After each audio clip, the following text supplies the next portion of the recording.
Nang dahil sa pera, ang mga kriminal at otoridad ay magkasamang naglilingkod sa mga politikong pahirap sa bayan.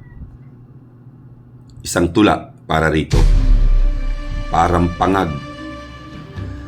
May dalawang taong kapwa nakabihis kung saan ang lakad ay hindi ko batid.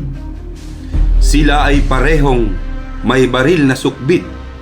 Ang isa ay gons at ang isa ay pulis. Magkaakbayan pa ang dalawang buwisit.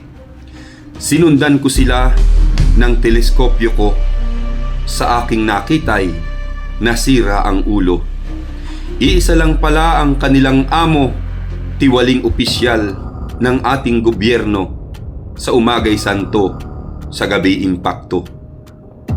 Ang ibig sabihin ng dahil sa pera, mabutit masama ay nagkakasama. Ang di ko lang alam kung pareho sila, natikom ang bibig at bulag ang mata sa pinaggagagawa noong amo nila. Sinong parang pangag? Ay di tayo't sila na mayroong bibig at mayroong mata. Ngunit nakapikit, hindi makakita dahil mayroong tapal at busal na pera na galing sa putang anak ng tinapa.